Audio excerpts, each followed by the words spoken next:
Praise the lord. దేవునికి మహిమ కలుగును గాక. ప్రభునందు ప్రియ దేవుని బిడ్డలారా, మీ అందరికీ మన ప్రభువైన యేసుక్రీస్తు వారి దివ్యమైన నామమున మరో వందనాలు తెలియపరుస్తున్నాను. ఈరోజు దేవుని వాగ్దానము చూద్దాం. పరిశుద్ధ బైబిల్ గ్రంథంలో నుంచి కీర్తన గ్రంథము 119వ అధ్యాయము 50వ వచనము. నీ వాక్యము నన్ను బ్రతికించి ఉన్నది, నా బాధలో ఇదే నాకు నెమ్మది కలిగించుచున్నది. దేవునికి మహిమ కలుగును గాక. ప్రభునందు ప్రియమైన వాళ్ళరా, ఈరోజు మరి దేవుడు మనల్ని ధైర్యపరుస్తూ ఇస్తున్నటువంటి శ్రేష్టమైన వాగ్దానము దేవుడు మనతో స్పష్టంగా మాట్లాడుచున్నాడండి. నీ వాక్యము నన్ను బ్రతికించి ఉన్నది. అవునండి, మనల్ని బ్రతికించేది దేవుని వాక్యం అండి. దేవుని వాక్యము ఏం చేస్తుందంటే మనల్ని బ్రతికిస్తుందని పిల్లరా మరి దేవుడు మాట్లాడుచున్నాడండి. అవును పిల్లరా, మరి చూడండి, ఒక వ్యక్తిని నరకానికి వెళ్లకుండా మరి తప్పించేది దేవుని వాక్యం అండి.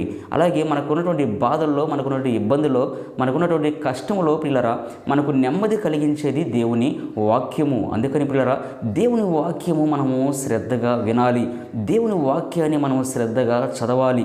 కనుక ఈరోజు దేవునితో మాట్లాడుచున్నాడు. దేవుని వాక్యం పట్ల నువ్వు ఎంత మేరకు శ్రద్ధ వహిస్తూ ఉన్నావు? దేవుని వాక్యాన్ని నువ్వు శ్రద్ధగా వింటున్నావా? దేవుని వాక్యాన్ని శ్రద్ధగా నువ్వు చదువుతున్నావా? అయితే పిల్లరా మరి చూడండి, దేవుని వాక్యం పట్ల నీకు శ్రద్ధ ఉన్నట్లయితే ప్రతిరోజు పిల్లరా దేవుని వాక్యము ప్రతి ఒక్కరూ చదవండి. దేవుడు ఏం చేస్తాడో తెలుసా? నీకున్నటువంటి బాధలో మరి నిన్ను ధైర్యపరుస్తాడు, నీకు నెమ్మదినిస్తాడండి. ఈనాడు చాలామంది నెమ్మది లేని కుటుంబాలు చాలా కుటుంబాలు ఉన్నాయి, సంతోషం లేని కుటుంబాలు చాలా కుటుంబాలు ఉన్నాయి, సమాధానం లేని కుటుంబాలు చాలా కుటుంబాలు ఉన్నాయి.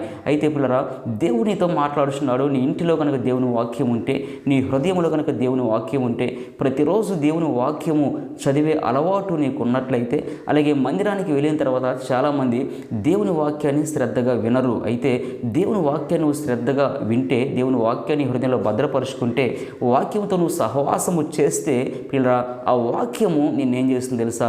నిన్ను బ్రతికిస్తుందని పిల్లరా దేవుడు ఈరోజు మాట్లాడుతున్నాడండి. పిల్లలు చూడండి, మరి బ్రతికించడం అంటే అర్థం ఏంటి? ఈనాడు చాలామంది ఏమనుకున్నారంటే, మరి దేవుని వాక్యం ఎలా బ్రతికిస్తుంది బ్రదర్ మనల్ని అంటారు. మనం బ్రతకాలంటే ఏం కావాలి? గాలి కావాలి, నీరు కావాలి, ఆహారం కావాలి, ఇవి కదా మనల్ని బ్రతికించేది అంటారు. అయితే నీ శరీరాన్ని బ్రతికించడానికి పిల్లరా నువ్వు ఆహారం తీసుకోవాలి. నీ శరీరాన్ని నువ్వు బ్రతికించుకోవాలంటే నువ్వు నీరు తాగాలి, గాలి కావాలి. అయితే ఆత్మీయ జీవితానికి ప్రియ దేవుని పిల్లరా నువ్వు ఆత్మీయంగా బ్రతకాలి అంటే, అనగా నీ శరీరం లోపల ఉన్నటువంటి ఆత్మ బ్రతకాలంటే, అనగా నరకానికి వెళ్లకుండా తప్పించబడాలంటే నీకు ఖచ్చితంగా ఏం కావాలో తెలుసా?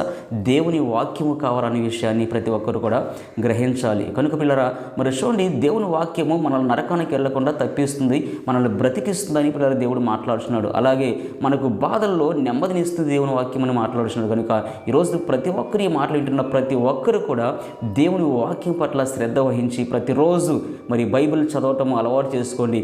దేవుడు ప్రతి ఒక్కరితో ప్రతిరోజు నీతో స్పష్టంగా మాట్లాడుతాడు. నీకున్న బాధలోంచి విడిపిస్తాడని ఈరోజు దేవునితో మాట్లాడుతున్నాడు. దేవుడి మాటలు దీవించిన గాక. ఆమేన్. ప్రార్థన చేసుకుందాం. దయచేసి అందరు నాతో పాటు ప్రార్థనలు ఏకీభవించండి. ప్రార్థన చేద్దాం. మహాపరిశుద్ధుడైన మా ప్రియ పరలోకపు తండ్రి, మీ పరిశుద్ధమైన పాదములకు వందనాలు స్తోత్రం చెల్లిస్తున్నాం. ఈరోజు ప్రభువా అయ్యా, మీరు మాతో మాట్లాడినటువంటి తండ్రి మీ మాటలను బట్టి స్తుతిస్తూ కనపరుస్తున్నాం. మీ వాక్యము తండ్రి మమ్మల్ని బ్రతికిస్తుంది, అలాగే మా బాధల్లో నెమ్మదినిస్తుందని మీరు మాట్లాడింది. వాక్యము ద్వారా ప్రతి ఒక్కరూ అయా తండ్రి దీవించబడటానికి, ఆదరించబడటానికి ప్రభు మీరే సహాయం చేయమని యేసయ్య పరిశుద్ధ నామమున అడిగి వేడుకొనుచున్నాము తండ్రి. ఆమేన్. దేవునికి మహిమ కలుగును గాక.